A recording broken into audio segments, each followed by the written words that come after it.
Welcome back to the Fifth Quarter Podcast. I'm your host, Owen Zajac. We have a great show for you today. We are very excited to be back and preview this week's epic wildcard weekend. Appreciate everyone tapping in. Make sure you like, subscribe, and comment below your predictions for this week's wildcard slate. With that being said, the playoffs are finally here. The tournament is starting, and we've got 6 matchups over 3 days. What a fantastic and unexpectedly balanced season. It's an extremely rare year where there's no dominant presence, and it truly is anyone's year to bring a Lombardi home. Today, we will break down every wildcard matchup and the matchups that will be crucial to each and every game. Let's start with the first game of the weekend. The LA Rams head to Carolina to face the Panthers.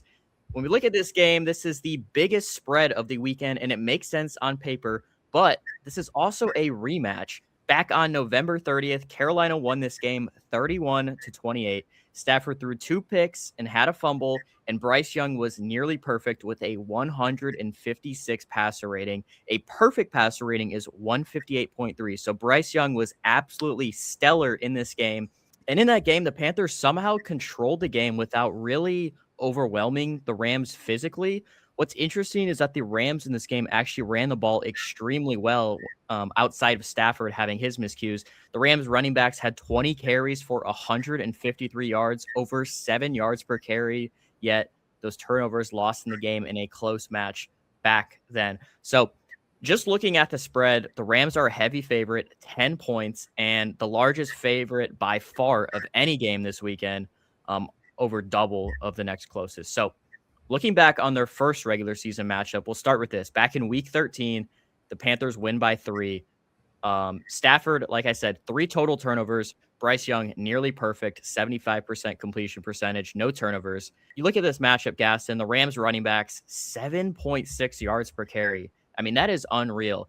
And the Panthers running backs had 35 rushes for 141 yards, only 4 yards per carry. So the Rams running backs almost doubling the output in terms of yards per carry from this. And then both teams only had 2 sacks. So it's not like the D line was doing much dominating on either side of this. So you look at this game, you look at Matthew Stafford potentially winning an MVP here. How is Matthew Stafford's legacy affected if the Rams lose this game? I think he's still a Hall of Famer, but I do think it does affect his legacy in LA. The reality is what he's done in this league is still very incredible. He's been good everywhere from Detroit to LA. He's won a Super Bowl. He is a Hall of Fame quarterback. But I do think it kind of tarnishes this MVP race, and there is still time for Drake May to win it. I think losing this causes Drake May to win the MVP. Just a statistic that I want to bring up, because a lot of people like to talk about the schedule and how teams perform. So this year, we all know the Rams had in stacked division. They played 4 games against playoff teams just in their division alone. But Rams this year against current playoff teams this season were 4-4. Pretty solid. The Panthers against current playoff teams, and this includes the Rams, were 2-5.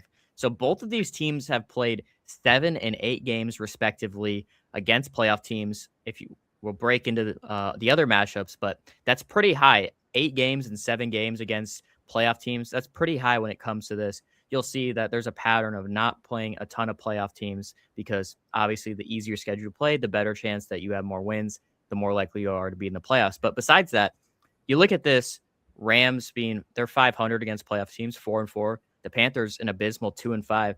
Guess in those 2 records, you see that against current playoff teams. Does that mean anything to you? Is this just, maybe luck of the draw? When you see those records, what kind of impact do you think this has on this? I don't think it's as big of a deal. I think with the NFL, it's so competitive. Any team can win any week unless it's the Jets. Every week, I think even the bad teams, the Browns, you saw it this past couple of weeks, they beat the Steelers. You look at a team like Titans, there's been times they've played the Texans, who are a playoff team right now, very, very close. Winning games is what, as long as you're winning games, you're winning games. I think when you're really evaluating things, it's about how you win too and how well your roster holds up. I think the most successful teams are teams that are really well built in the trenches. If you're not built well in the trenches, I think you got a very limited, you can't go as far in the playoffs. And this is going to be such a weird game. The way it is set up, it's a rematch. However, the team that won the first game And let's not forget, this is also in Carolina. Once again, it is a home game for a team, but you have a team that has a losing record hosting a game. They're 10-point underdogs, the biggest of any matchup this week, and they beat this team already. So if you look at it on paper and that, it looks really weird, but that's just how well respected the Rams are in the league. They're one of the Super Bowl favorites, top 3 in betting odds. It's just a very weird matchup, and we will see. Maybe the Panthers and Bryce Young, Dave Canales will pull off some sort of crazy upset. But speaking of weird games, let's talk about cold, let's talk about wind, and let's talk about familiarity.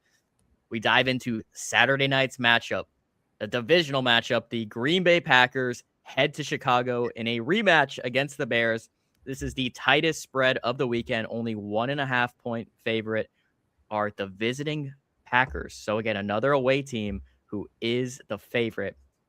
The third time these teams are playing in 5 weeks.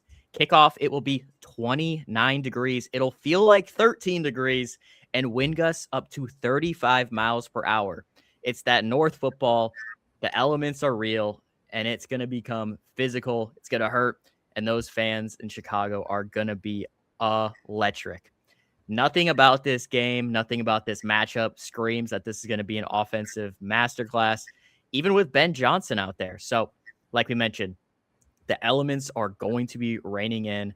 This is supposed to be a close matchup according to Vegas, and this is the third time these teams are playing in 5 weeks. There's going to be nothing that either team is going to say, hey, this is new. None of that. These teams are familiar with each other. They're division rivals. They're playing so many times, so quickly. So let's look back at these games since these teams have played each other 2 times. They each won 1 game. We'll go back to the first matchup, December 7th. Green Bay wins by a touchdown in Green Bay. They really kind of dominated this game. They led for most of the game. Chicago tied it with about 8 minutes left. And then Green Bay went down on a 4.5-minute drive, scores a touchdown. Chicago doesn't answer. Green Bay wins. And then the second matchup on December 20th, Green Bay led 16-6 by 10 points with 5 minutes left. No Jordan Love in this game. He got injured, left in the second quarter. Malik Willis was playing for almost the entirety of the game and in overtime. The Bears got a field goal with 2 minutes left and then kicked an onside kick, recovered it, go down, score a touchdown, send it to overtime. And as we all know, we saw the deep bomb from Caleb Williams to DJ Moore to win the game in a thrilling end, game-winning touchdown. Chicago electric. And now here we have Chicago winning the NFC North for the first time in almost a decade. So we look at these last 2 matchups. Green Bay has led or tied the entirety of both games. We're talking about literally the Bears never having a lead until they score that game-winning touchdown. So I guess maybe it counts for a second, if not at all. So Green Bay, if you were to look at it almost like a boxer, they played 8 or 9 rounds and they've tied or won every single round until they really got knocked out. That's really what the Bears did in that game. It's really unbelievable how they lost that, almost winning with Malik Willis in there. You look at Jordan Love, his first game, he had over 200 passing yards, 3 touchdowns, 1 pick. Caleb Williams in those 2 games, over 400 passing yards, 4 touchdowns, and 1 interception. And it has only taken 1 sack in those 2 games. I think a very important stat when you look at it. We know that Caleb Williams had a really big issue his rookie season, taking a lot of sacks. This year, not so much. Only 1 sack against those Bears in the 2 games. And now we're talking about no Micah Parsons. So we'll see if he can continue that trend, because that fares very well if the Bears can make sure to limit any sacks that Caleb Williams can take. But Jordan Love, Caleb Williams, Gasson, you look at them. 2-minute drill at the end of the game. Who do you trust more to win the game for their team? Caleb. Caleb should be undefeated against the Packers. And I think that's just, I'm going to stick with that take. 2024, when they first played them, Caleb led a game-winning drive, was throwing the dimes all over the field, and then field goal blocked. The loss they had in Lambeau Field, it was a goofy mistake. Caleb was driving the field all over them, and just a little bit of an underthrow, bad timing with Cole Kmet. That should be an easy touchdown. And I think that last game you saw against Caleb, against the Packers, Caleb's the best whenever he has the ball in his hands at the end of the game. That's when Caleb's his best. Caleb's issue, and it's kind of funny with Jordan Love, is I think Caleb struggles in the beginning of the game and staying consistent. But when the game matters and when tensions are high, that's when Caleb is the best. That's why he's the Iceman. And I think if there is a game tying or game winning situation and the ball is in his hands, I think he's winning the game. And I also think that with the Packers, I actually think Malik Willis playing is actually a better fit against the Bears. And the reason I'm going to say that is not because I think he's a better quarterback than Jordan Love, but the Bears can sometimes struggle to stop the run. They kind of struggle a little bit on the trenches, but the Bears have a really good secondary. And Malik Willis plays very conservatively, and he's really good at running the ball. I think that last game they played, he actually had a very, very good game. And I think it actually kind of helped the Packers that he was playing instead of Jordan Love, because with Jordan Love, he can move in the pocket, but he doesn't have that physical running the ball forward compared to laterally. Like Jordan Love's really good at maneuvering around the pocket, but Malik Willis, you can do more quarterback design runs with him. Yeah, not to mention that Caleb Williams has 6 game-winning drives this year. Unbelievable statistic from a second-year quarterback. Extremely rare to see. Almost reminds me of a young Matthew Stafford in his time with the Lions with all of his game-winning drives there. But we look at the current playoff team records. The Packers versus current playoff teams, they're 2-4. The Bears versus current playoff teams, 3-2. Again, like we said, both these teams are in the playoffs. They're playing each other. You take that out, the Packers are 1-3 versus current playoff teams. The Bears 2-1. Honestly, this favors the Bears a little bit, but you take in the weather to account. I like the Packers in this. I like the Packers to win by a field goal in this. Gaston, who do you got winning this game? I think Bears-Packers. I'm going to go Bears. I think it's going to be close, so I don't think this is going to be a game that is – I think it's going to come down to 3 to 7 points. I think it's going to be really close. I think it's going to be within a field goal in that sort of thing. Anything can happen. You could see Caleb Williams lead another game-winning drive, but I'm going to take history side, and I'm going to take Jordan Love, Toyota Thon Merchant, and the Green Bay Packers to win this game. But let's go from freezing temperatures and field position football to the opposite end of the spectrum in sunny Florida, in sunny Jacksonville, Florida, not Tampa, not Miami this year. It's going to be a nice 70 degrees and sunny game between two offenses who are finding their groove right now. I'm talking about the Buffalo Bills and the Jacksonville Jaguars. This is the highest over-under at 52.5 points. Vegas expecting the most offense of any game. It's going to be this one. The Bills have won 5 of their last 6 games. The Jaguars have won 8 straight games and an unbelievable 19-point average margin of victory in those 8 games. So the Jaguars are not just winning. They're not just hot. They're absolutely killing teams. And like we mentioned, current playoff teams, the Jags versus current playoff teams are 5-3, very solid. The Bills 3-3. Look at James Cook. Over 1,900 total yards this year. He's been an absolute lifesaver for the Bills offense, as they really haven't been the most consistent that they would like to be. But the offense has really had to take a step up and carry them, as the defense has taken a step back this year. Sean McDermott and his defense, he's been fairly very good in the past several years. But Josh Allen and James Cook are really the two guys that have been carrying the load of this offense. So James Cook, like I mentioned, over 1,900 total yards and 14 touchdowns in only 16 games. He's going to be very crucial in this game. But we look at the Jaguars' rush defense. They are the number 1 rush defense in the NFL, only allowing 85 yards per carry. Only allowing 85 yards per game. And the Jaguars' pass defense, only 21st in the NFL, allowing about 218 passing yards per game. So we look at this.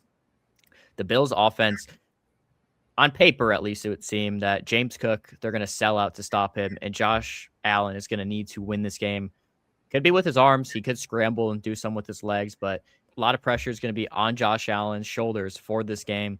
It's going to be very crucial to see what he does if he performs. Again, this guy has the most yards per game for a quarterback in NFL playoff history. Not yards total. Obviously, we know Tom is up there, but yards per game, Josh Allen is number 1 all time in playoffs. So it's not like Josh has disappointed in the playoffs. He always seems to be let down by his defense. We all know 13 seconds with Kansas City. But this game is going to be very crucial. Josh Allen's going to have a lot on his shoulders. He's going to need to carry this team to a victory. And then we look on the other side of the ball. Trevor Lawrence and the Jaguars, Liam Cohen, fantastic job this year. One of the top risers in terms of plus margin of wins from last year to this year.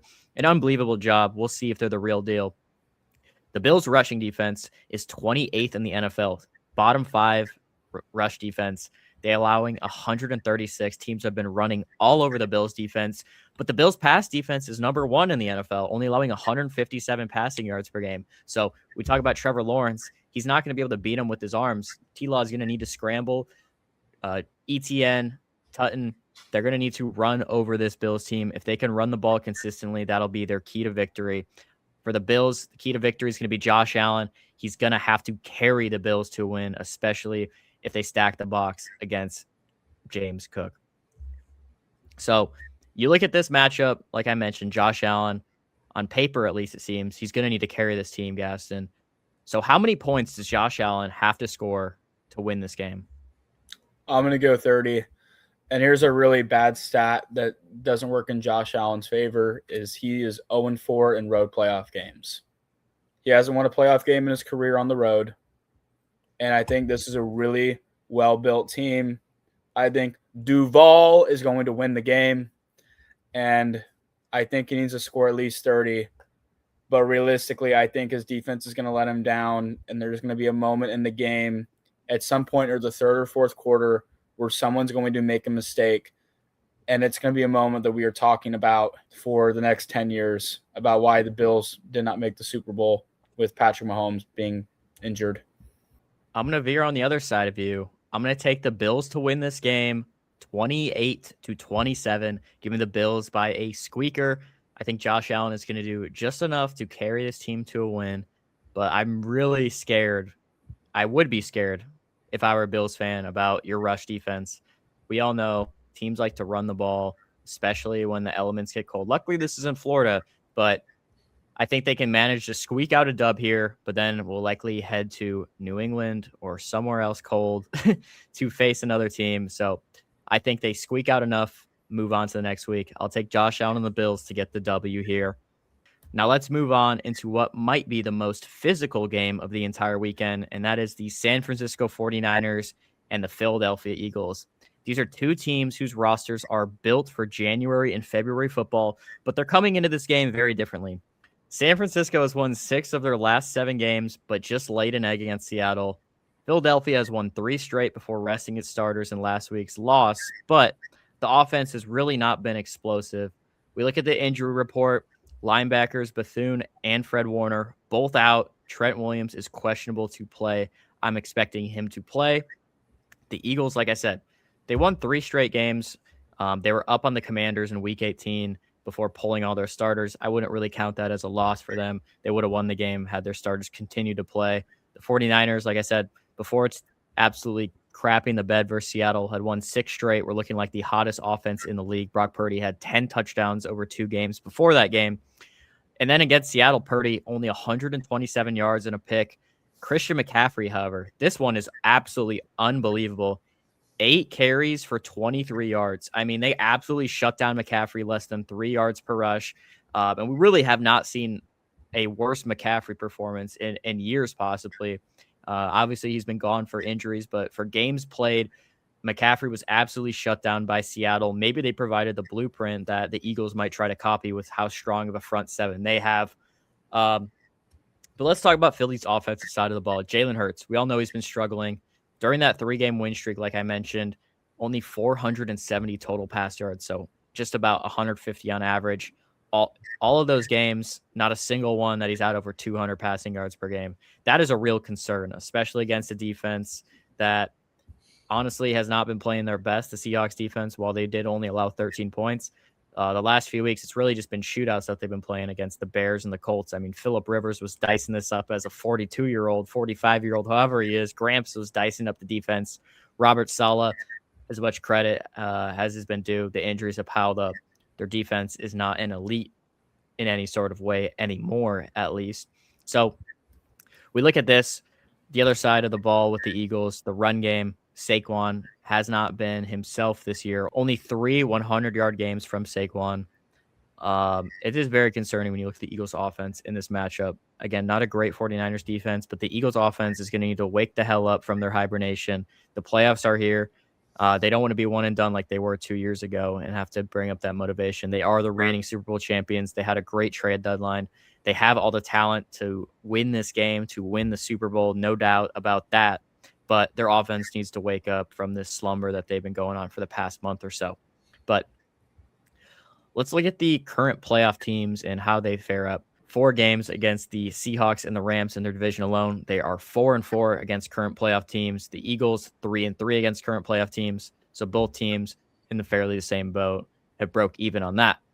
An interesting stat though. 49ers last week against the Seahawks obviously didn't have a great game. They were only 2 of 9 on third down. When you look at something like that, Gaston, you hear 2 of 9 on third down. How does that translate to this game? Do we expect the same thing against the Eagles? What is the 49ers' goal on third down against the Eagles this week? I think it's just playing efficiently. I think it's hard to win a game. I think the biggest downs you can determine, like how a game team is, you can determine by third down's the biggest down, arguably. And if you're not doing well on third down, that means your drives are getting cut short, which means you're having less time on offense.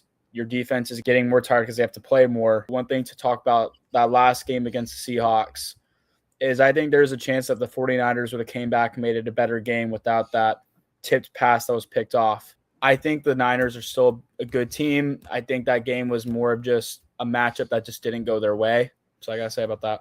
I think a statistic that is very interesting is that the Eagles defense has only allowed 14 passing touchdowns this entire season. That is the lowest in the NFL and looks troublesome for Brock Purdy. When you look at Brock Purdy, Gaston, is Brock Purdy even a top 10 quarterback in the NFL? I think he is. I think he's efficient with the ball. I mean, the way I judge quarterbacks is I don't judge them based off talent. I base off how they can execute an offense. And I think he executes that offense to perfection. I know Mac Jones is having a really good year, and people use that against Brock Purdy. I don't think that's necessarily the case, though. This is a guy who's been to a Super Bowl. He should have been to 2 Super Bowls if he didn't get injured with his UCL injury in 2023 when he was playing against the Eagles in the NFC Championship game. He provides stability to that team. You see what happens when he's not there the year before, before Mac Jones wasn't there, whenever they were stuck with Brandon Allen and Joshua Dobbs. No Niners quarterback before Brock Purdy was playing nearly as efficient, even when Jimmy Garoppolo was there and they were winning games. He was not nearly as good as Brock Purdy just because he was the last pick in the draft and because he's not 6'4" and has a cannon for an arm. I think that's why people don't consider him a top 10. But if you watch him play film, you watch how efficient he is, I think he's a top 10 quarterback. The 49ers' key to victory in this matchup will be Christian McCaffrey. Christian McCaffrey needs to run the ball strongly so it can open up the play action for Purdy to find his favorite target, Kittle. If they don't do that, I really think this offense might be limited just like they were against Seattle. For the Eagles, their key to victory, Jalen Hurts needs to have 200-plus passing yards. I just want to bring up this statistic. I heard this. Unbelievable. The Eagles are 10-0 when Jalen Hurts has under 200 passing yards. However, I'm going to say that he's going to need 200 passing yards for them to win this game because Saquon has not been playing his best football. I know that they've been winning games with him having under 200 passing yards, that 3-game win streak, but this is different. This is January football. This is win and go on. You're playing at home. The weather isn't absolutely awful. Jalen Hurts needs to pass the ball better, and he's a big game quarterback. We've seen him in the Super Bowl. He is a star when the lights are the brightest. So Jalen Hurts, 200 passing yards. That's the Eagles' key to victory. So this game, it's all about star power and toughness. Absolutely insane rosters. The next one, not so much. This next one's more about structure and discipline, and we're talking about the Sunday night football matchup between the LA Chargers and the New England Patriots. New England has won 13 of its last 14 games. The average margin of victory in those wins is over 20 points. This is a team that does not beat itself, kind of just like the Chargers. The Chargers in Week 18 rested their starters and pretty openly wanted and seemed content with this matchup, but this is really a brutal place to play. You do not want to play in New England in the playoffs. I think we've all seen that throughout the history of the 2 decades of the dynasty up there. This is a cold, this is a physical, this this is a very tough place to play. Look at the Chargers coming into this matchup, have lost 2 straight. One of those, like we mentioned, that week 18 matchup versus the Broncos, they rested most of their starters in that game. The Patriots coming in, won 13 of 14, 3 straight wins in those games, winning by 21 points in the average margin of victory. So, like I said, the Chargers really seem content in wanting this matchup, and I think it's for a very obvious and specific reason. The Chargers offensive line. The Chargers line has had so many injuries. They lost Rashawn Slater in the preseason. They lost Joe Alt to an ankle injury a little over halfway through the season. You look at how weak LA's O-line is, but on the other side, the Patriots D-line is pretty weak as well. So I think the Chargers wanted this matchup so they can play against a weaker D-line.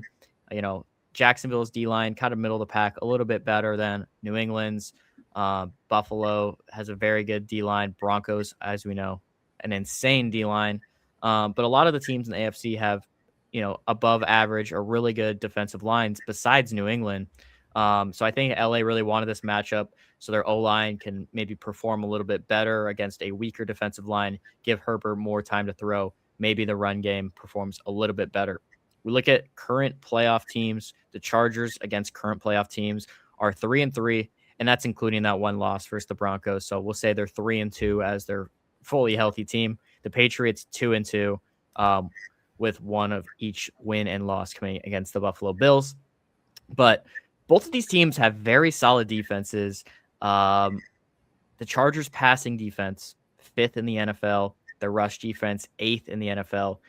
In total defense, the Chargers are 5th in the NFL. So a very good defense cooked up by Jesse Minter. He might possibly be a head coach next season. Has transitioned great from college to pro. And he's got that defense humming with really not a whole lot of notable players outside of Khalil Mack and Derwin James.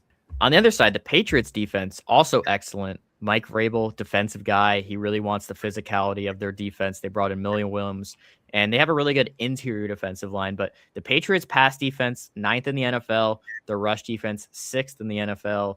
And the 8th total defense. So we're talking about 2 top 8 defenses facing each other in the cold weather. You would expect low amount of points, right? I'm not sure about that. Despite it being 35 degrees at kickoff, it feels like 23 degrees.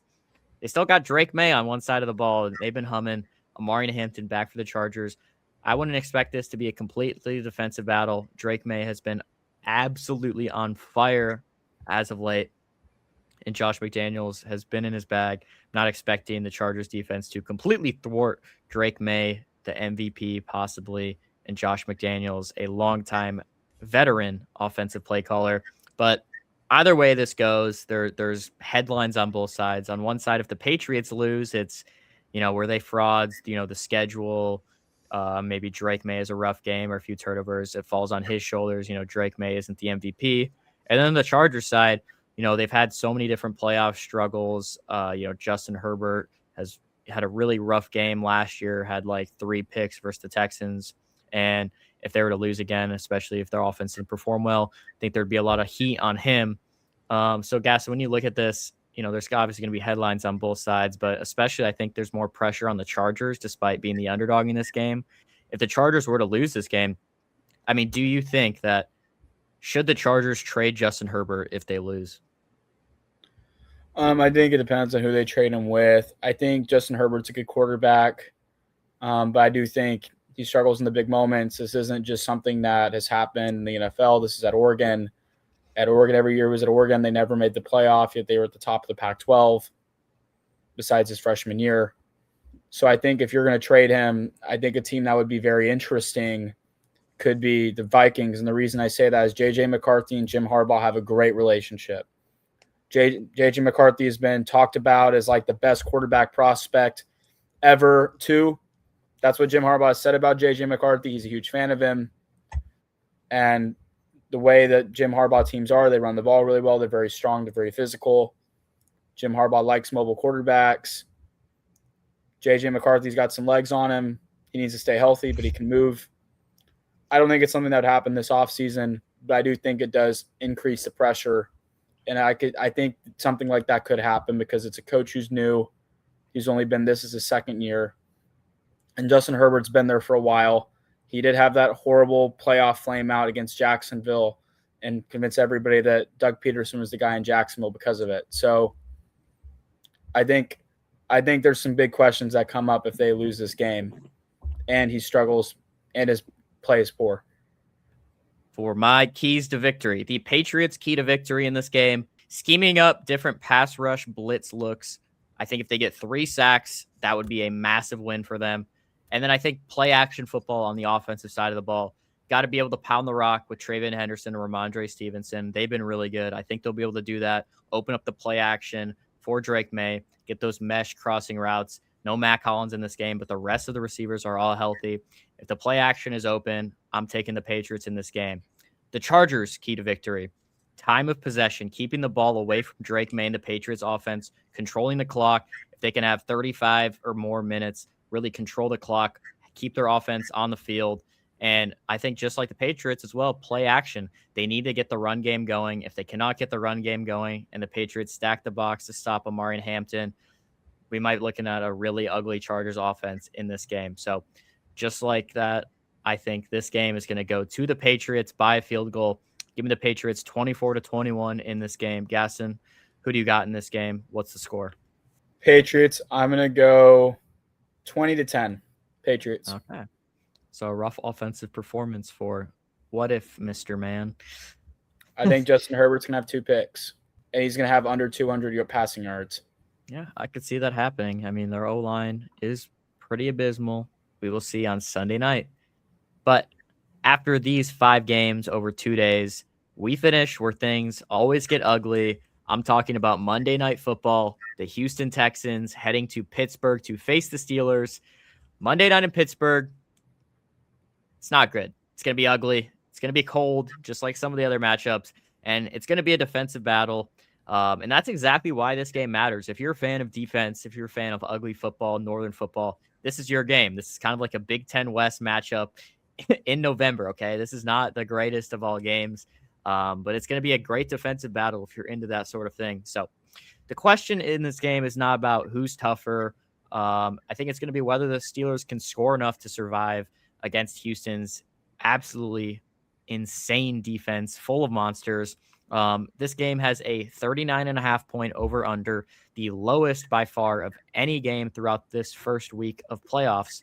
The weather, like I said, it's going to be cold. 31 degrees at kickoff, feels like 24. Another cold matchup, but no snow, no rain. We'll see if anything changes with that. But this past month, the Steelers have won 4 of their last 5 games. We all saw the final Sunday Night Football game. By the hair of a chin or the kick of Tyler Loop, they survive and make it to the playoffs and now host the Texans, who have won 9 straight games, the most in the NFL. This team started 0-3, then they were, I believe, 3-3, and now they are 12-5, or I don't know what it is, but an absolutely unbelievable past 2 months. The Texans have gone over 9 weeks without losing. So huge credit to them. Huge credit to DeMeco Ryans, and the defense has been absolutely insane. The Texans this year are 4-4 against current playoff teams. The Steelers are an abysmal 1-5 against current playoff teams. Their lone win coming against New England in week 3, where New England had 5 turnovers. The Steelers, despite those 5 turnovers, were tied 14-14 with 2 minutes left before Aaron Rodgers led a game-winning drive. But talk about Texans defense. This is the number 1 total defense in the entire league. They have the 4th best rush defense and the 6th best pass defense. On the other side, the Steelers' total defense, only 26th in the NFL. So a bottom 10 defense in the NFL. We always know the Steelers as, Mike Tomlin's got a great defense. TJ Watt, Cam Hayward, they got Jalen Ramsey now. It really has not been enough. This unit has not really gelled together. They've had some good games, like against the Colts and some other teams, but as an overall unit throughout the entire season, now we're looking at 17 games that they put on film. We have a large collection of sampling here, and their defense has not been great. Their rush defense is 13th, so about middle of the pack, allowing 113 rushing yards per game to running backs. Their pass defense an abysmal 29th, a bottom 5 passing defense. They really do not do great the longer they have time to throw, but luckily for them, Texans offensive line is not the greatest. Last year they struggled a lot. They drafted a tackle in the second or third round out of Minnesota, but still the pass protection has not been the greatest. It is middle bottom in the NFL. But this game is on a Monday night, and I think a statistic that is absolutely insane. Mike Tomlin has won 23 straight games on Monday Night Football. 23 straight wins. However, another statistic, Mike Tomlin has not won a playoff game since 2017. It's been 8 years since they've won a playoff game. So I'll ask you this, Gaston. A lot is riding on Mike Tomlin's shoulders. They haven't won a playoff game in 8 years under him. There's been a lot of talks about him being fired, but here they are in the playoffs with Aaron Rodgers, a lot of old players. It's almost like Michael Jordan in The Last Dance. Possibly could be the last dance for Mike Tomlin. But does Mike Tomlin deserve to be fired if they lose this game? I think it depends if you can get a better coach. I think if John Harbaugh can get fired, then I think Mike Tomlin can get fired. John Harbaugh got fired after having one bad season, and last year they were a Mark Andrews drop away from the AFC Championship game. So I think and the thing is, it's the same thing with the Steelers every single year.